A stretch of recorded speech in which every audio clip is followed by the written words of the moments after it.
அன்புக்குரியவர்களே, ஆண்டவர் இயேசுவின் இனிய திருப்பெயரில் உங்களை அன்போடு வாழ்த்துகின்றேன்.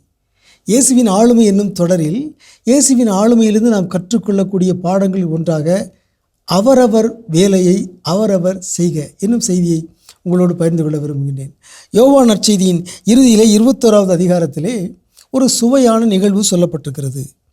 யோவான் 21:20 பேதுரு திரும்பி பார்த்தபோது இயேசுவின் அன்பு சீடரும் பின்தொடர்கிறார் என்று கண்டார். யோவானை இயேசுவையும் பார்க்குறார் பேதுரு. அப்போ பேதுருவுக்கு மனதில் ஒரு கேள்வி எழுகிறது. என்ன கேள்வினா 21, அவரை கண்ட பேதுரு இயேசுவிடம், ஆண்டவரே, இவருக்கு என்ன ஆகும், யோவானுக்கு என்ன ஆகும் என்கிற ஒரு கேள்வி, ஒரு வினோத பிரியம், ஒரு கியூரியாசிட்டி.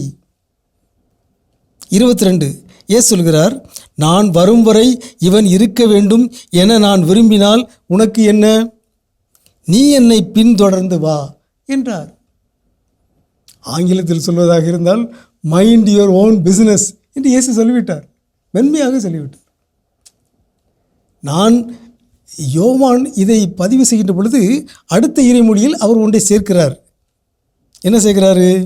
நான் வரும் வரை இவன் இருக்க வேண்டும் என நான் விரும்பினால் உனக்கு என்ன என்று தான் கூறினாரே ஒழிய அவர் இறக்க மாட்டார்னு சொல்லிடலாம் சொல்லலாம் என்று ஒரு விளக்கத்தையும் யோவான் நற்செய்தியாளர் பின் இணைப்பாக சேர்த்திருக்கிறார். ஆனால் இயேசு இங்கே என்ன சொல்கிறாரு? அவரவர் வேலையை அவரவர் செய்க. அவரை பற்றி உனக்கு என்ன கவலை, இவரை பற்றி உனக்கு என்ன கவலை? இந்த வினோத பிரியம், கியூரியாசிட்டி என்பது ஒரு உளவியல் சிக்கலாக, சிலருக்கு ஒரு நோயாகவே இருக்கிறது. அவங்களுக்கு என்ன ஆகும், இவங்களுக்கு என்ன ஆகும், அவங்க என்ன செஞ்சாங்க, அவங்க எங்கே போனாங்க, எல்லாம் தேவையற்ற வீணான வேலைகள். அவரவர் வேலையை அவரவர் செய்க. நீ என்னை பின்தொடர்ந்து வா. நான் வரும் வரை இவன் இருக்க வேண்டும் என நான் விரும்பினால் உனக்கு என்ன, நீ என்னை பின்தொடர்ந்து வா, நீ உன்னுடைய வேலை செய், அவனை பற்றி நீ ஏன் கவலைப்படுகிறாய் என்று மிக அருமையாக, மிக சுருக்கமாக, சற்று நகைச்சுவையாக இயேசு சொல்லிவிட்டார். இயேசுவுக்கு நகைச்சுவை உணர்வு இருந்தது என்பதற்கு இந்த நிகழ்வு ஒரு சான்றாக இருக்கிறது. ஆகவே மைண்ட் யுவர் ஓன் பிஸ்னஸ் என்பது நல்ல ஒரு வாழ்வியல் பாடம். அவரவர் வேலையை அவரவர் செய்வோம். மற்றவர்களை பற்றி தேவையில்லாமல் நாம் ஆர்வம் காட்ட வேண்டாம். பிறர் மீது அக்கறை கொள்ள வேண்டும், தேவையற்ற ஆர்வம் கொள்ளக்கூடாது. இரண்டுக்கு வேறுபாடு இருக்கிறது. பிறர் மீது பரிவு கொள்ள வேண்டும், பிறர் மீது அக்கறை கொள்ள வேண்டும்.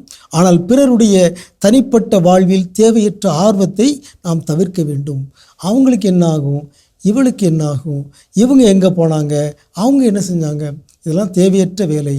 அவரவர் வேலையை அவரவர் செய்க என்று ஆண்டவர் இயேசு நமக்கு கற்றுத்தருகிறார். இயேசுவிடும் ஆளுமையிலிருந்து இந்த மாபெரும் வாழ்வியல் பாடத்தை நாம் கற்றுக்கொள்வோமாக. உங்களுக்கு அமைதி உரித்தாகுக.